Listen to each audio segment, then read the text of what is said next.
젊은 부자님들 안녕하세요. 모든 재테크를 거미줄처럼 연결하고 있는 재테크 슈퍼거미 법학자 훈우입니다. 오늘도 중요한 재테크 정보만 쉽게 설명해 드리겠습니다.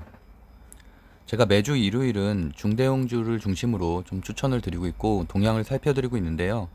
아무래도 장이 열리는 월요일부터 금요일까지 평일에는 그날 급등할 만한 주식들, 또 저평가 우량주들, 스윙으로 접근할 만한 종목들에 대해서 매일매일 새벽에 설명을 드리고 있고, 이제 특히나 주말 같은 경우에는 주로 이제 좀 더 안정적인 투자를 위한 공부를 이렇게 설명을 드리고 있습니다. 그래서 오늘 같은 경우는 중대형주 중에서 많은 분들이, 저도 포트폴리오를 구성하고 있고 많은 분들이 가지고 있는 삼성전자, LG전자, 카카오, 네이버에 대해서 오랜만에 좀 말씀을 드리려고 하고요. 다음 10월 둘째 주, 이번 주에 좀 주목할 만한 섹터, 그리고 동향들, 일정들에 대해서도 간단하게 설명을 드리도록 하겠습니다. 오늘은 2021년 10월 3일 일요일이고요. 현재 시간은 저녁 11시 29분입니다. 일단 미국 증시가 그래서 머크사의 경구용 치료제 3상 임상 실험이 괜찮게 나왔다는 결과로 인해서 어쨌든 좀 상승하면서 마감이 됐는데요. 다우존스는 1.4%, 나스닥은 0.82%. 반면 당일날 코스피 같은 경우는 1.2%나 급락을 했고, 또 코스닥도 마이너스 2%, 굉장히 큰 낙폭을 보이고 있는데, 코스피나 코스닥은 제가 지수 차트도 매일 기술적 분석을 해드리는 것처럼 상당히 좋지 않은 상황이었죠. 코스피 같은 경우는 거의 5거래일 동안 지금 역배열로 돌아선 상태였고, 코스닥 같은 경우도 121선 이탈한 상태였기 때문에 기술적으로는 상당히 참 쉽지 않은 부분이었는데, 그래도 다행히 어쨌든 머크사의 그런 경구용 치료제 이슈가 나옴으로써 어느 정도 그래도 화요일 장을 조금은 기대해 볼 만한 내용들이 나왔고요. 그래서 제가 이제 어제는 좀 화요일에 급등할 만한 주식들, 특히 섹터들 중에서는 제가 위드 코로나주 관련된 주들을 좀 정리를 해드렸었고, 머크사 치료제 관련된 주식들도 어제 방송으로 정리를 해드렸었습니다. 그래서 다행인 거는 그래도 어쨌든 월요일에 그 미국장이나 다시 한번 중국 증시는 열리기 때문에, 중국 증시가 아니죠, 아시아 증시, 중국 증시는 또 이번 주 내내 휴장이고, 일본 증시라든지 대만 가권 주식 지수라든지 이런 것들 좀 선행 지표들이 있기 때문에 그런 것들을 보면서 화요일 장을 어느 정도 대응할 수 있겠다라고 설명드릴 수 있을 것 같고요. 미국 국채 금리는 일단 1.4670으로 다소 하락한 상태인데, 아무래도 국채 금리가 최근에 급등한 경향이 있잖아요. 지금 그래프를 보시면은 끝부분에 이렇게 급등을 하고 다소 하락을 하고 있죠. 그래서 이렇게 급등한 것에 대한 부담감, 또 금리 인상에 대한 부담감 때문에 아무래도 기술주 전반으로 좀 하락을 하고 있고, 원달러 환율 같은 경우도 최근에 이렇게 급등세를 보이고 있죠. 그래서 보면 3개월치 중에서 가장 고점임을 알 수 있습니다. 사실은 여러 지표들, 저도 매일매일 체크하는 10개 이상의 지표가 있지만 그 중에서 환율을 굉장히 중요하게 생각을 하는데, 아쉽게도 이렇게 환율은 상승하고 있는 부분은 좀 우려를 나타낼 수 있고, 필라델피아 반도체 지수도 반드시 확인해야 되는 게, 우리나라 시총 1위인 삼성전자 그리고 2위인 하이닉스가 어쨌든 전체 시가총액 코스피와 코스닥 다 합친 거에 거의 한 20% 가까이를 차지하잖아요. 그러다 보니까 아무래도, 그래서 제가 이제 대만 가권 지수도 같이 체크하는 이유가, 대만도 TSMC가 굉장히 시총에서 큰 부분을 차지하고 있기 때문에 어쨌든 성장주 성격을 지닌, 또 반도체 섹터를 지닌 업황의 그 성격을 많이 받는, 이렇게 많이 영향을 받는 이 삼성전자와 하이닉스 주가가 전체적인 지수를 좀 좌지우지할 수 있다. 그리고 반대로 삼성전자나 하이닉스가 좀 버텨준다면 지수가 그래서 상승으로 좀 어느 정도 지지선을 바꿔서 올라갈 수 있는 부분이 있기 때문에 그 부분을 항상 주가 동향을 살펴보고 있는데요. 그러다 보니까 아무래도 같은 피어 그룹인 필라델피아 반도체 지수가 당연히 좋게 나온다는 얘기는, 반도체 업황 전체에 물론 메모리 비메모리 나뉘긴 하지만 그래도 전반적인 긍정적인 시그널이기 때문에 당연히 필라델피아 반도체 지수가 올라갈수록 삼성전자나 하이닉스가, 또 이제 반도체 소부장들이 올라갈 가능성을 높게 예상을 할 수 있습니다. 근데 어쨌든 마이크론 테크놀로지가 3분기 실적 발표가 다소 시장치를 하회하는 결과가 나왔기 때문에, 이렇게 보시는 것처럼 필라델피아 반도체 지수도 한 3거래일 가까이 이렇게 하락하는 모습을 보이고 있고, 다행히 이날은 버크사의 영향 때문인지 한 보합 정도로 마무리가 됐다고 볼 수가 있겠고요. 공포지수도 제가 급락장에선 계속 체크를 하고 있는데, 이렇게 마이너스 8%가 하락을 했다는 거는 그래도 다행히 시그널적으로 좀 괜찮다라고 보고 있습니다. 가상화폐가 최근에 좀 급등을 했죠. 지금 3거래일 동안 또 한 10% 가까이 급등을 했는데, 오늘은 그래도 어제 대비해서는 보합 정도이고, 보시는 것처럼 차트 끝부분에 지금 장대 양봉이 있죠. 그래서 한 2거래일 정도 급등을 하고 이틀 정도는 또 쉬고 있다. 그래서 어쨌든 내일이랑 모레 동향도 좀 살펴봐야 될 것 같습니다. 어쨌든 가상화폐는 전반적으로 제도권 하로 들어오고 있고 또 과세 22%그 양도소득세 과세도 예정되어 있기 때문에 예전과 같이 뭐 이렇게 도지코인들이 굉장히 이렇게 급등하는 알트코인들이 급등하는 그런 일은 이제는 앞으로는 조금 둔화되지 않을까라는 생각이 들고요. 이렇게 대형주 뭐 비트코인이나 이더리움, 리플 뭐 이런 것들 대형주 중심으로 그래도 주식 시장보다는 조금 더 변동성 있는 장 그 정도로 진행되지 않을까 좀 생각을 하고 있습니다. 어제자 리포트 10월 2일자 리포트에서 좀 주식시장 전반에 대해서 좀 진단한 것들이 나와서 간단하게 소개를 해드리면은 어쨌든 현재 코스피의 주가 수준은 연중 최저치에 근접해 있다는 내용이고요. 12개월 선행 PER도 10.5배로 2020년 코로나 팬데믹 이후 최저치라는 내용이거든요. 5월 이후, 그러니까 팬데믹이 발생하고 그때가 이제 최저치였고 그 5월 이후에는 현재 시점이 최저점 수준이다. 그렇기 때문에 사실은 그만큼 반등 모멘텀은 존재한다는 얘기고요. 어쨌든 원인은 다들 알다시피 채권금리 상승세가 어느 정도 진정돼야지 뭐 어느 정도 주가 상승이 좀 이끌어질 것으로 보고 9월 수출입 동향을 보면 반도체와 석유는 또 굉장히 좋게 나왔거든요. 자동차는 조금 둔화됐고 그래도 어쨌든 자동차 같은 경우도 지금 시스템 반도체의 공급이 좀 불안정하잖아요. 그런 것들 때문에 뭐 수출이라든지 이런 게 좀 문제를 겪고 있어서 어쨌든 그런 거에 대한 불안감, 리스크가 해소돼야지 우상향할 수 있는 구조로 갈 수 있다라고 해석을 하고 있습니다. 어쨌든 시장에서 보기에는 전문가들이 보기는 코스피의 추가적인 급락이나 레벨 다운 가능성은 낮다고 이렇게 보고 있지만 어쨌든 당분간은 누적된 악자들의 이렇게 변화를 체크해야 된다고 말하고 있고요. 반도체와 이제 자동차 업종의 뭐 실적 변화, 이제 3분기 실적 시즌이 다가왔죠. 삼성전자가 이번 주 8일에 잠정 실적 발표를 하고 LG전자도 발표를 하기 때문에 이제 실적 시즌으로 돌입했다고 말씀드릴 수 있는데요. 그래서 제가 한 3주 전부터 실적 시즌을 돌입하기 때문에 4분기 실적, 3분기 실적이 아니라 4분기 실적 그리고 2022년 1월 1분기 실적이 상승이 기대되는 곳들, 반대로 얘기하면 3분기 실적이 피크아웃인 곳들은 오히려 주가가 더 하락할 가능성도 있죠. 그래서 사실은 삼성전자나 SK하이닉스의 주가도 못 가고 있는 큰 이유 중에 하나는 아무래도 3분기를 피크아웃으로 보는 관점들, 뭐 이런 메모리 반도체라든지 이런 업황들 때문에 그렇게 보는 관점들이 있기 때문인데, 그럼에도 불구하고 3분기가 이번에 사상 최대 실적을 기록을 하고 또 파운드리 증설이라든지 이런 반도체 공장 증설에 대한 이슈가 발생한다면 어느 정도는 그래도 상승, 현재 굉장히 저점이기 때문에 사실은 금요일 날 하락하는 거 보고 깜짝 놀랐어요. 아, 이 정도로까지 또 더 하락할 줄은 저도 예상을 못했던 부분이기 때문에 그래도 이제는 조금은 뭐 바닥을 다지고 있는 게 아닌가라고 생각을 하고 있습니다. 어쨌든 그래서 3, 4분기 실적은 예상보다는 양호할 가능성이 높다고 반도체, 자동차 섹터는 좀 보고 있고요. 영업이익이나 순이익도 각각 좀 증가할 것으로 보고 있습니다. 어쨌든 여기 써 있는 것처럼 2021년 4분기부터는 반도체 하강 사이클 진입이 예상된다고 써 있죠.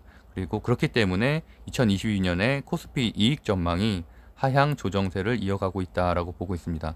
어쨌든 제가 앞서 말씀드린 것처럼 반도체 시가총액 1, 2위 기업인 삼성전자, 하이닉스, 그리고 인터넷 기업인 카카오와 뭐 이런 네이버 같은 경우가 코스피 시장에서 시가총액 거의 30% 가까이를 차지하고 있죠. 그렇기 때문에 이 두 업종들의 업황이, 인터넷주와 반도체주 업황이 불안정이 해소가 돼야지만 코스피가 상승 모멘텀으로 갈 수가 있다라고 보고 있습니다. 그러니까 뭐 현재 뭐 2차 전지라든지 이런 일부 강한 섹터들은 있지만 그 정도 모멘텀 가지고는 전체 시장을 이끌기는 좀 어렵다는 얘기죠. 그런데 어쨌든 최근 파월 원준 의장의 이제 인플레이션 장기화 발언도 있었고 또 뭐 중국의 이런 원자재 관련해서 상승 압력이 계속 있잖아요. 그러다 보니까 또 중국의 전력난도 있었고요. 이런 뭐 헝다 리스크도 있고 다양한 악재들이 사실은 시장에 존재하고 있는 것 같습니다. 그래서 어쨌든 그런 것들을 살펴보면은 좀 주목해야 될 만한 섹터는 일단은 가치주 쪽을 좀 보고 있고요. 원자재 가격, 그다음에 에너지 가격에 민감도가 높은 에너지 소재 쪽. 그래서 최근에 뭐 하나에너지 솔루션이라든지 하나솔루션이나 또는 OCI라든지 이런 것들도 이제 주가 상승이 좀 있었죠. 그리고 또 배당주 같은 경우는 아무래도 뭐 경기방어주와 배당주 같은 경우 또 금융주 이런 것들은 배당 성향이 좀 높기 때문에 이제 그런 쪽으로도 안정적으로 좀 수요가 몰릴 수 있다라는 내용이고요. 여기도 써 있는 것처럼 10월 말에서 11월 중에는 위드 코로나의 방역 전략의 전환이 이루어질 가능성이 높다고 말하고 있죠. 그렇기 때문에 저도 한 2달 전부터 계속 위드 코로나를 꼭 한 종목 이상은 보유해야 된다고 말씀드리고 있고, 저도 한 2종목 정도는 포트폴리오를 가지고 있고요. 그래서 어쨌든 그런 것들이 이번 주에는 아무래도 머크사의 그런 경구용 치료제 관련된 이슈와 함께 어느 정도 주가 상승을, 최근에 한 일주일 정도는 또 조정을 겪었거든요. 아시아나항공이라든지 뭐 에어 부산이라든지 제주항공이라든지 이런 것들이 조정을 겪었기 때문에 충분히 주가 상승이 CGV도 마찬가지고요, 있을 것으로 예상을 하고 있습니다. 그래서 내수 소비재, 특히나 쇼핑 관련된 곳들도 최근에는 사실 주가 상승이 좋지 못했죠. 호텔 신라라든지 뭐 이마트라든지 그런 것들도 어느 정도는 주가 상승이 있을 가능성이 있다라고 보고 있고요. 이번 주 좀 체크해 볼 만한 리포터들을 보면은 뭐 이런 좀 전에 증시 전망하는 리포트와 함께 이렇게 한국가스공사라든지 현대제철, 포스코, 현대건설처럼 가치주에 대한 리포트들도 지속적으로 올라오고 있고, 대부분 내용을 읽어보면 실적이 상당히 좋다는 내용이거든요. 그래서 뭐 저 같은 경우는 한국가스공사로 지난 목요일에 수익을 좀 내고 나왔는데, 여기 같은 경우도 이제 대표적인 경기 방어주 중에 하나죠. 그리고 또 이제 수소 전략으로 천연가스가 상승을 하면서 이제 한국가스공사가 급등을 하기도 했는데, 어쨌든 추가적인 상승 모멘텀이 있다는 거고, 예전에 제가 5월 달에 많이 소개했었던 쌍용 C&E 같은 이런 건설, 건자재 같은 곳들, 또 대선 정책과 머물려서 영업이익이 증가하고 있기 때문에 좀 이렇게 뭐 금호석유, 삼성 엔지니어링, 페노션, 아모레퍼시픽과 같은 일반적인 좀 가치주, 또 소비재 같은 것들도 이제는 좀 체크를 해볼 때가 됐다라고 이제 보고 있습니다. 그리고 삼성전자가 말씀드렸던 것처럼 이런 실적 발표, 잠정 실적 발표 이외에도 이번 주에 또 공시가 있죠. 공시가 있어서 일단 루머로만 들던 이 제2반도체 공장 테일러 결정이 되는지에 대해서 공시를 내놓기로 했기 때문에, 이제 이런 것들도 만약에 아마도 뭐 다시 뭐 한 달 뒤에 재공시 이런 결정이 나올 가능성이 높긴 하지만, 그래도 좀 그런 거에 대해서 만약 증설이 확정이 된다면 현재 뭐 바닥을 다지고 있는 상황이기 때문에 어느 정도는 뭐 상승할 수 있는 하나의 재료로서 사용될 수 있을 것 같고요. 뭐 내용에 써 있는 것처럼 20조 원의 반도체 공장 건설 계약건이 마무리 단계다라는 내용이고, 예전에는 원래 오스틴 공장이나 이런 쪽으로 좀 얘기가, 텍사스 쪽 오스틴이나 뉴욕 애리조나 이쪽이 얘기가 나왔다면, 최근에 이제 테일러시 윌리엄 카운터 산하에 있는 거죠. 그래서 그쪽에 아무래도 좀 더 구체적인 내용들이 이렇게 나옴에 따라서 뭐 이렇게 감세에 대한 내용들, 그리고 뭐 이렇게 구체적인 보도들이 좀 나오고 있어서 그쪽으로 결정되지 않는가라는 좀 추측들이 좀 나오고 있습니다. 그래서 이 내용도 한번 살펴봐야 되고요. 어쨌든 8일에 발표 예정이죠. 그래서 삼성전자와 LG전자가 잠정 실적 발표를 하기 때문에 이 부분이 그래도 상당히 주가 영향에 큰 영향을 미칠 수 있을 것 같고, 물론 시장의 컨센서스보다 당연히 더 나오면 좋겠고요. 반대로 하회하게 된다면은 또 하락이 있을 수 있겠죠. 그래서 어쨌든 주목해야 될 점은 삼성전자가 이번에 3분기 때 최초로 분기 매출 70조 원을 넘길 수 있을지에 대한 부분이고요. 그다음에 그런 영업 컨센서스, 그러니까 최근 컨센서스에 뭐 미달하는지 또는 상회하는지의 부분이 가장 큰 부분이라고 할 수 있겠습니다. 어쨌든 반도체 같은 경우는 메모리 가격 상승, 그리고 또 시스템 반도체 실적 개선 등 영향으로서 뭐 9조 원대 영업이익을 달성할 것이란 분석이고, 개별적으로 보면은 당연히 뭐 폴더블폰보다는 이렇게 반도체 쪽 매출이 잘 나오는 것이 더 좋다고 할 수 있겠고요. 어쨌든 3분기에도 뭐 갤럭시 Z 플립이나 뭐 이런 것들이 되게 잘 됐잖아요. Z 폴드. 그래서 이런 것들 때문에 이렇게 모바일 쪽에서도 3조 원대 중후반대 영업이익이 무난할 것이다라고 보고 있습니다. 거기와 더불어서 최근에 OLED가 이제 OLED 관련된 뭐 이노스 첨단 소재라든지 이런 것들도 좀 조정을 겪고 있는데, 이런 실적 발표와 더불어서 아무래도 좀 반등할 수 있는 모멘텀도 가질 수 있을 것이라고 보고 있고요. LG전자 같은 경우도 3분기 최근 실적 컨센서스가 매출 18조, 그다음 영업이익이 한 1조 2천억 원 정도인데, 어쨌든 매출은 역대 최대 수준이고 영업이익이 뭐 1조 원을 회복할 것으로 보여지는데, 다만 아쉬운 거는 OLED TV가 이제 피크아웃이라는 논란이 좀 있죠. 3분기가 최대일 거라는 논란이 있고, 사실 저도 예전부터 LG전자를 굉장히 좋게 봤던 이유는 일단 모바일 사업부를 정리를 했고, 뭐 마그나와의 조인트 벤처가 7월 달에 출범을 하면서 4분기부터 실적이 전장 사업 쪽의 실적이 흑자 전환 될 거라는 기대감 때문에 사실 좋아했었는데, 최근에 그 볼트 이슈가 또 있었죠.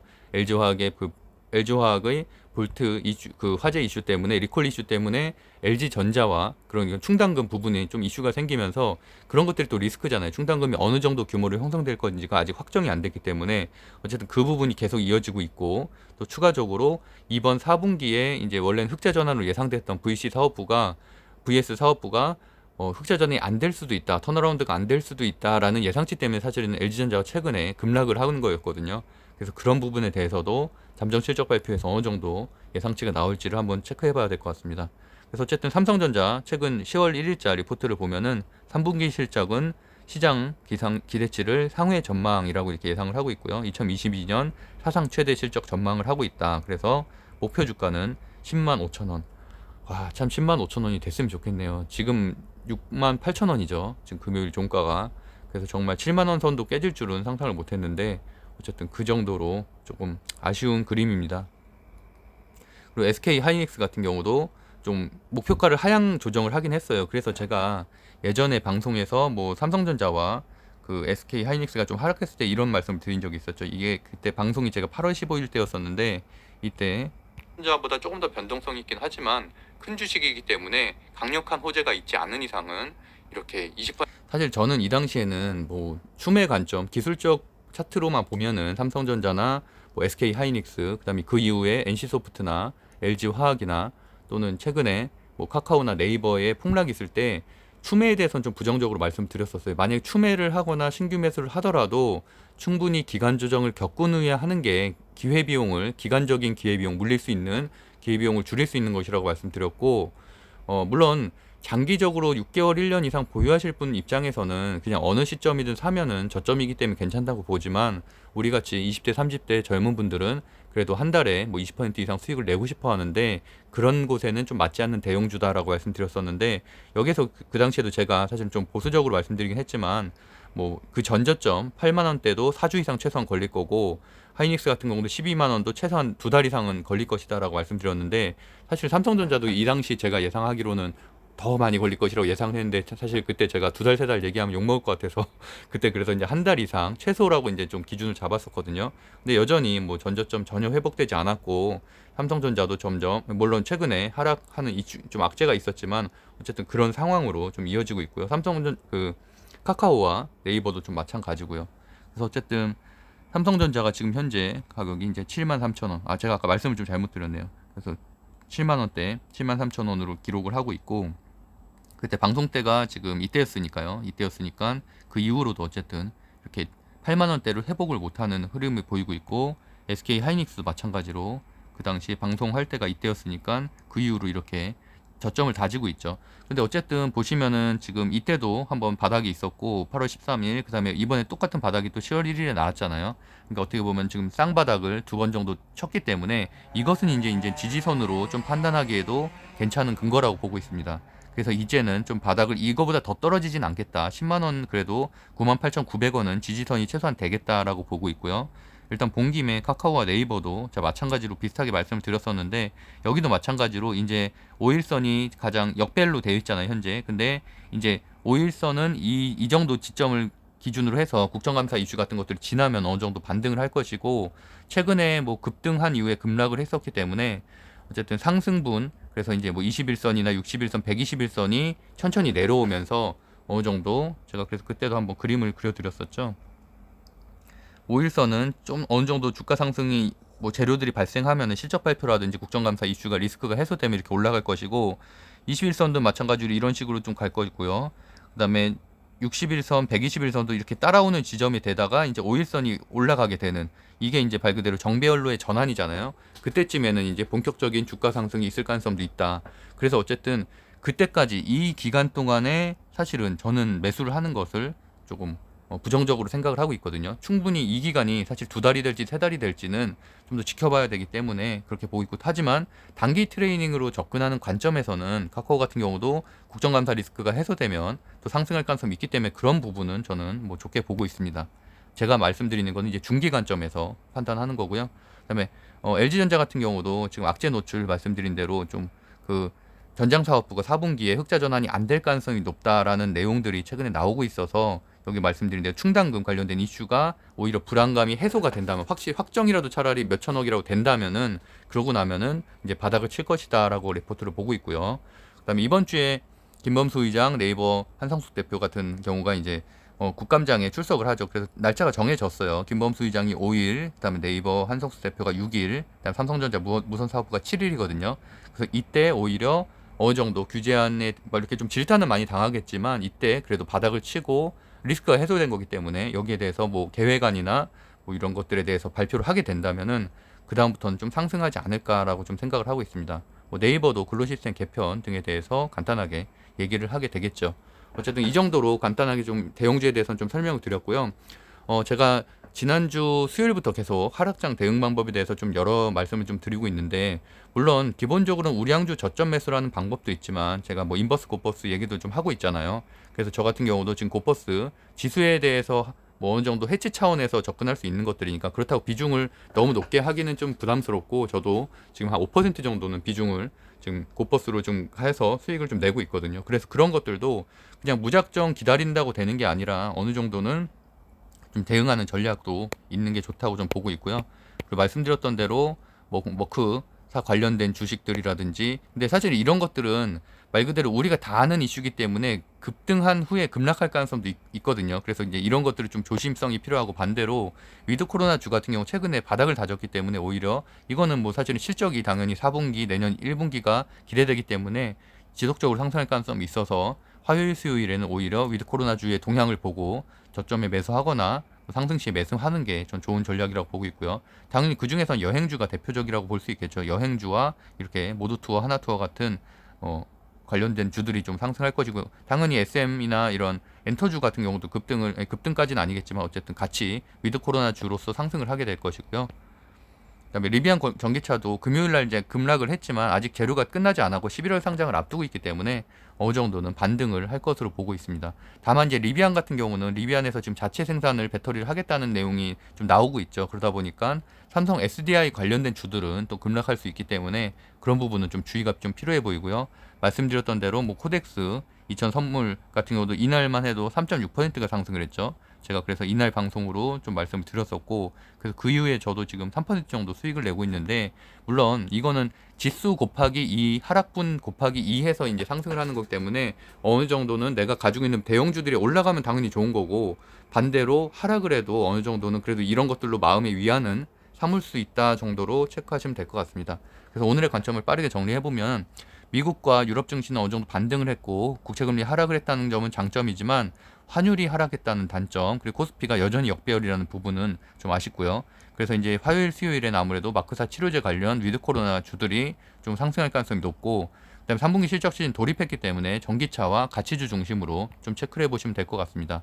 어느 정도 어쨌든 좋은 호재들이 좀 발생하길 바라고, 특히나 5G 관련된 주들이 너무 바닥이죠. 그러다 보니까 저는 이제 보유하고 있지는 않은데 아무래도 국감 이런 이슈들이 발생하게 된다면 반대로 상승 모멘텀을 얻을 수 있기 때문에 한번 일단 이번 국감에서의 주가 동향도 한번 잘 체크해 봐야겠습니다. 네, 구독과 좋아요는 사랑입니다. 오늘도 행복한 하루 되시고요. 네이버 카페 젊은 부자들에서 다양한 재테크 스터디가 진행되고 있으니까 관심 있는 분들은 찾아보시면 좋을 것 같습니다. 감사합니다.